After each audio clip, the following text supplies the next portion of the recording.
India's participation in Russia's military exercises and its purchase of Russian oil stand in the way of closer ties, because ultimately our partnership is not only about trade but also about defending rules-based international order.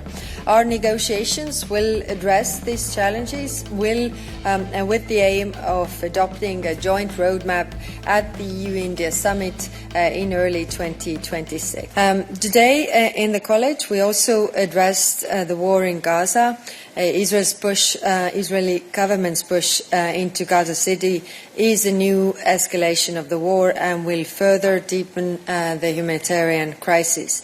Today, I presented a robust package of sanctions of Hamas terrorists, extremist ministers in the Israeli government, and violent settlers and entities supporting the impunity going on in the West Bank. The Commission adopted a proposal to partially suspend trade concessions. Commissioner Šefčovič will update you on the trade details in a minute. And I want to be very clear. The aim is not to punish Israel. The aim is to improve the humanitarian situation in Gaza. All member states agree that the situation in Gaza is untenable. The war needs to end. The suffering must stop and all hostages must be released. We must use all the tools we have towards this outcome. We must also not lose sight of the dangerous developments in the West Bank that reduce the viability of a two-state solution. Then on EU-India relations, we have adopted a new EU-India strategy. India is a crucial partner for the European Union. The EU and India together account for 25% of the global population and GDP.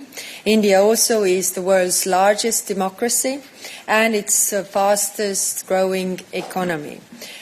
Closer European Union-India relations are vital for strengthening economic security and diversifying supply chains. Our new communication sets out possibilities for closer cooperation on trade, technology, security and defence and climate. A free trade agreement, an investment protection agreement and a comprehensive air transport agreement can be pillars of this partnership. Security and defence is another backbone of this partnership. We are working towards EU-India security and defence partnership. We will enhance cooperation, including maritime security, counter-terrorism and cyber defence. We are also negotiating an agreement of exchange of classified information and deepening ties between defence industry. However, where the also College had hesitations were the areas that we have disagreement. India's participation in Russia's military exercises and its purchase of Russian oil stand in the way of closer ties, because ultimately our partnership is not only about trade but also about defending rules-based international order. Our negotiations will address these challenges with the aim of adopting a joint roadmap at the EU-India summit in early 2026. To be very clear that we are having clear areas of disagreement with India regarding these issues. Yesterday, I had also a call with the External Affairs Minister of India regarding these issues. Participating in military exercises, purchase of oil, all these are obstacles to our cooperation when it comes to deepening the ties. And if you read the communication, it also addresses these points. So it is, of course, we are living in this very turbulent times and we need to build partnerships the question is always whether we leave this void to be filled by somebody else or we try to fill it ourselves. So deepening the ties also with India in order to really not push them to the Russia's corner was the agreement by the College. In the discussions we also had was whether it's possible to completely decouple India from Russia.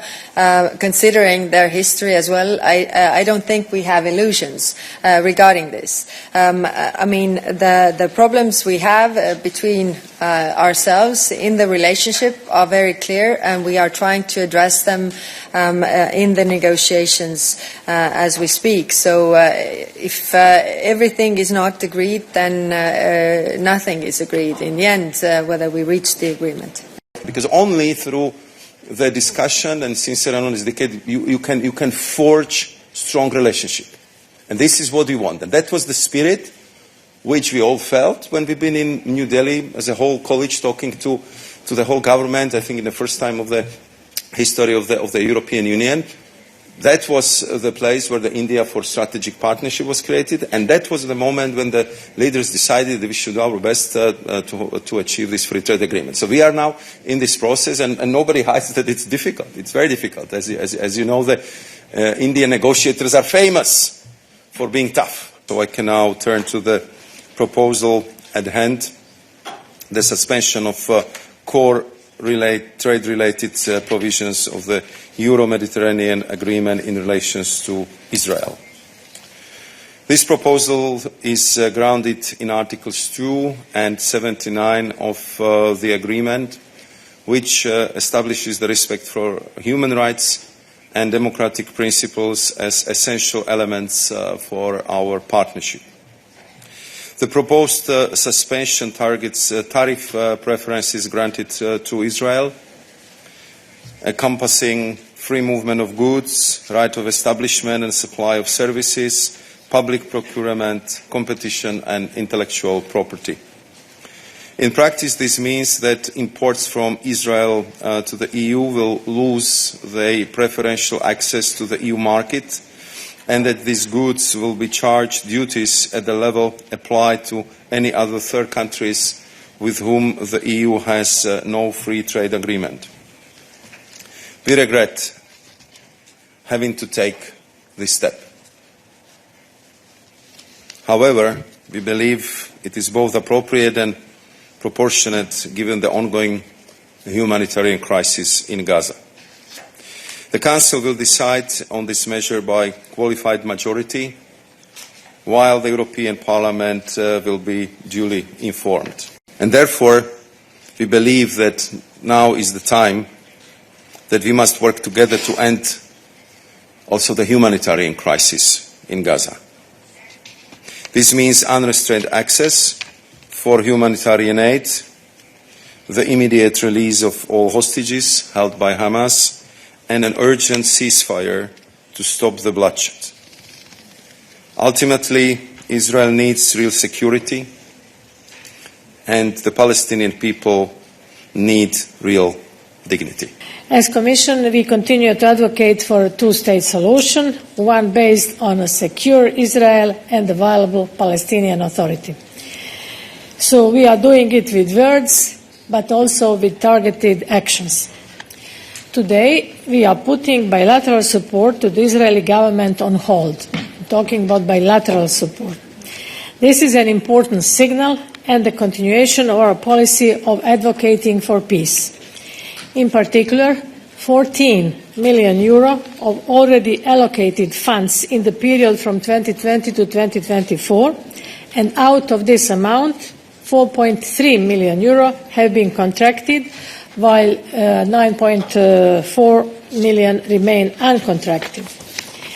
Until further notice, we will not proceed with the joint identification of new actions on the signatures of the contracts. Concrete actions again. To do our part in sustaining the two-state solution and making it possible, we continue supporting the Palestinian Authority and their reform process. We will provide, as already announced, 1.6 billion over the next 2 years under our multi-annual comprehensive support program to the Palestinian Authority. The European Union is the biggest donor and supporter toward the reformed and efficient Palestinian Authority. In this moment of great need, we are enhancing our engagement with the Palestinians. As our President von der Leyen announced, we will establish a Palestinian or Palestine donor group with the first meeting still this year. Our aim is twofold: support Palestinian institutions financially via donations of like-minded international donors, Arab states, international and regional organizations, and international financing institutions. Then serve as a forum for the Palestinian Authority to present the reforms implementation, ensuring transparency. They also need to ensure transparency, and engage on the future of Gaza and coordinate international recovery and reconstruction efforts once the conditions allow. What I want to stress, and what we stress all the time, is that we are proposing these measures not to punish Israel or Israel people, but to really try to pressure Israeli government to change course and to end the human suffering in Gaza. So that's why the proposals that we have made are not really touching or somehow affecting the people so much as to put the pressure on Israeli government to change course. On the other hand, the EU imports from Israel would be exposed to the tariff duties up to 227 million euros.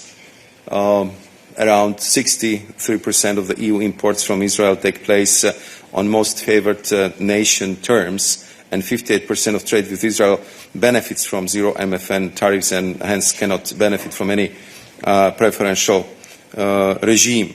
So less than 37% of EU imports from Israel are imported under this preferential regime, which is affected by this decision. If you ask me which sectors would be the most exposed, so from the EU side, this would include machinery, aircraft-related goods, medical devices, and pharmaceutical products.